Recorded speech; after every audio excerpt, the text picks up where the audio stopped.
guys, welcome to the channel. It's the Adam at ND72. So today we're back with the SLK32. So as you remember the last video that featured the SLK were the lowering coilover, or the lowering springs and the shocks and all that stuff to help the car grip a lot better, and so I could actually adjust the suspension to travel a lot better. So what we're going to do today, before we fully adjust the suspension, I want to get it as the perfect weight that I'm going to do it. So today on this table is a maintenance item and something that's going to drop some LBs, I hope, if I did my math correctly. So what I got on the table is new rotors and some new pads. But this whole setup is not for an SLK32. This is for an SLK320, which have smaller front rotors and lighter calibers. So what we're going to do today, I got these cheap off eBay. These are a used set of calibers. And I got some drilled rotors off eBay, which are relatively cheap, and some brand new pads that are relatively cheap. So we're going to hope that I can pull this whole setup off, and I'll drop a couple LBs.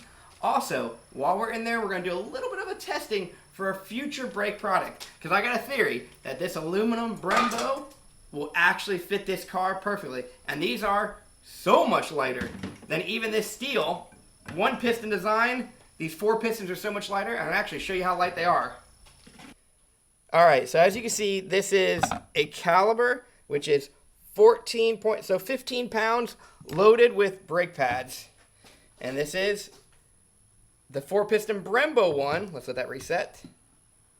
Alright, and then this is the 4-piston Brembo aluminum one. Let's see how much this is. 13.3. So this is 2 pounds lighter. And these pads are brand new, so they weigh a little bit more. These pads are super old. So we're going to go with roughly, this one will be 2 pounds lighter. This is for future. I want to at least see if it would fit, but I'm 99% sure these will fit, and let's see how much lighter these are than the factory ones. So let's get to it right now.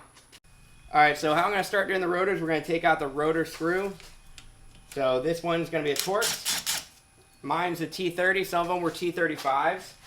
And then I'm just going to take a little bit of penetrating oil and spray it in at a hole, so this brake will kind of, the rotor should come off a lot easier. And at the end, we'll wipe it all off. But I do that first before I start breaking else loose. That way, it has time to actually soak in there. And then I spin it around a little bit. That way, hopefully, I don't have to beat it off too much. Next, what I'm going to do, I'm going to start taking off the actual caliber. Now, if you're doing a normal brake job, you would take it off in pieces. This, I'm just going to take it off the whole unit and get it out of here and throw it on the table. Alright, I'm going to start by removing this sensor. It's going to be a Torx bit. I'm going to break it loose by hand, and then grab my ratchet.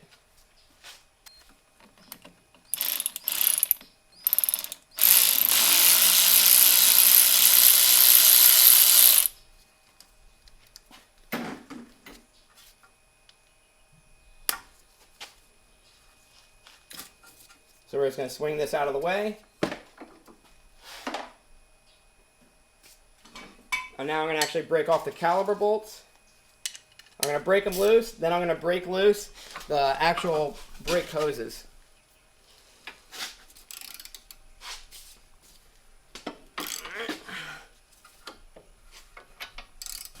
That's what, an 18? Yeah, this is going to be an 18. And then for the line, it'll be a 14.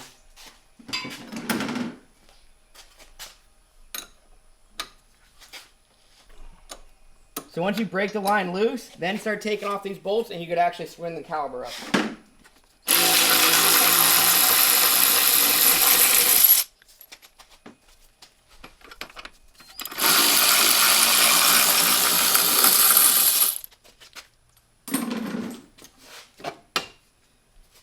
Now you just wiggle your caliber off. And then, this is the part that sucks to get these hoses off. How I do is you got to spin the whole caliber. Alright, so now we got the caliber off. This rotor literally is just falling off because we let it soak. So that's pretty good. So we're going to weigh all this stuff and see if I lost any LBs. Alright, so we're going to start with the factory caliber. Or a factory rotor. This is 24.7. And that one's used, so it might be a little bit, so we'll just say factory is 25. Now we'll do the 321, 17.5. So right there, just on one rotor, that should be what, like 2.5 plus 5, 7.5 just on one rotor we lose. So technically, if you got 7.5, you times that by 2 because we're doing both rotors. Just on the rotational assembly of the rotor should be what, 15 pounds, and then you times that by 4. So that right there is easily 60 pounds that we're technically losing out of the nose of the car. That's not even counting the caliber yet that we're going to do. So we'll weigh the caliber and see how much that weighs. So this is going to be the SLK32 caliber we put on here. So this is brand new pads and caliber. And this is weighing 14. Now let's see what the SLK32 caliber weighs. So this one is going to be the one we just pulled off the car, the SLK32. 18.5. So right there we lost 4.5 pounds per caliber. So that's roughly what, 8-9 pounds off the nose. We're dropping off just by doing this also. So this should be a pretty significant weight savings as long as everything bolts up, and we're going to see that now. Okay, so we're going to start with, this is the rotor that we have to test on. Before I prep all this, I want to make sure the rotor even fits on. And then I'll show you what I'm going to do to prep it. This way. You got to make sure you get the holder screw in. So it bolts right on. Seems good. So what we're going to do, we're going to clean off this hub, put some anti-seize on there so it's easy to come off for next time. Alright, so we're just going to spray some brake clean on there. Wipe it off a little bit. This one was pretty easy to get on, so I'm not too worried about it. We're going to put just a teeny bit of anti-seize around here. Just a little bit to kind of help it for next time when I got to do these rotors. And then we slam it right back on. Then we're going to take our teeny little set screw, make sure that fits in there pretty good. So far, everything seems to be fitting in there nicely. Don't mind the drill. That might have been for something on this car, but we won't talk about that.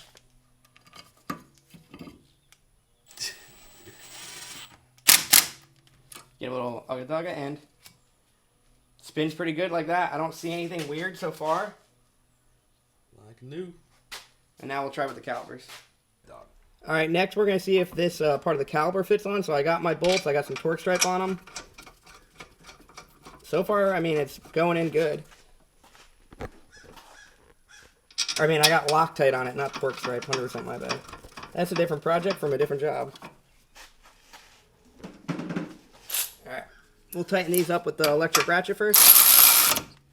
And then we're going to spin the rotor to make sure it doesn't hit. Seems to be quiet and good. So next we're going to get the actual caliber part all threaded in, make sure everything goes, but so far everything's bolting up really nicely. Alright, so next we're going to screw in the caliber. We're going to do it the same way. We're just like put it on the line and then spin away. Try not to hit as much stuff as I do.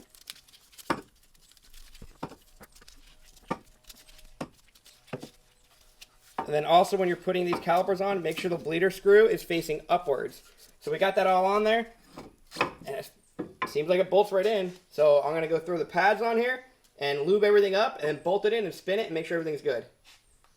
Alright, so we got it all bolted up except for the sensor. I just want to make sure before I like bleed it and all that stuff that this actually works. So far it's holding in there pretty good. And this whole caliber setup's pretty easy to go on. It's just a spring and then everything else I use to take it off, just reverse order. You're using all the same hardware from literally the screw over here to the bolts in the back.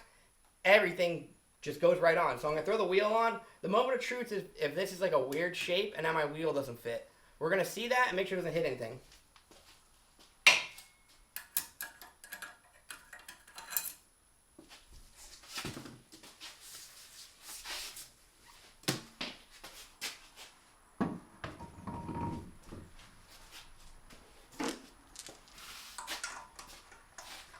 And some might notice that I have studs on this car. I made a video of a couple times. Let me put it this way.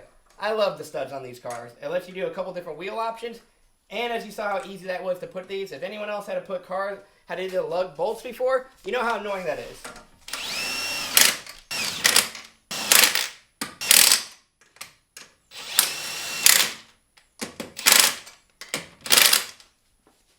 Alright, now the moment of truth, if it kind of hits anything, let's be real quiet.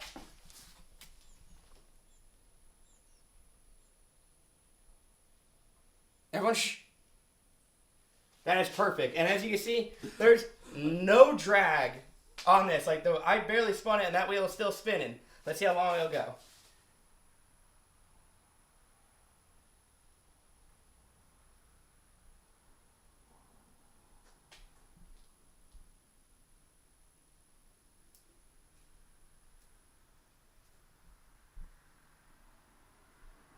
Still going. Okay, as you can see, it's running perfectly fine. So now we're going to tighten everything up, go do the other side, bleed it, and then take it for a test drive and make sure it still stops. I mean, it should. And also, if you look, they don't look that small in here. I mean, it looks good to me. It's not like we went super teeny of a rotor or a caliber.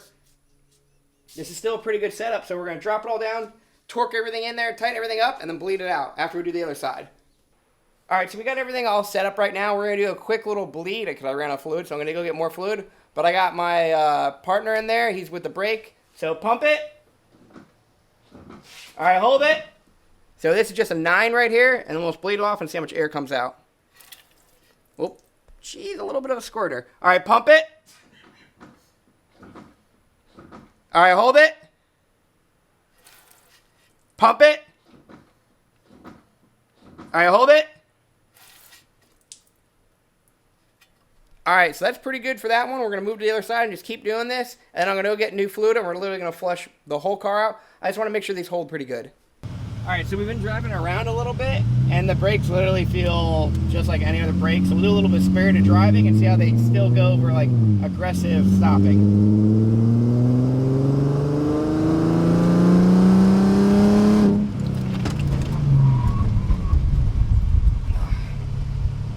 I was pretty quick, and we still were stopping pretty good. We'll go again and try to heat them up.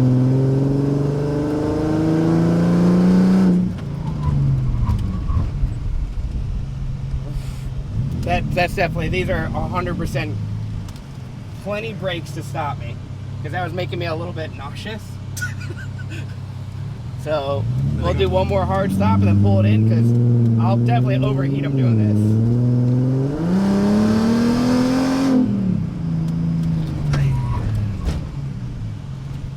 Stopping pretty quick. I think I'm about to sue you for my back. I'll pull in here, let them cool down, and I'll try to show you the actual cluster of how quick it kind of drops. Now also remember, I'm not like flooring it and slamming on them. We're just doing like 60 miles an hour and then stopping, and it's in like Florida 92-degree weather heat.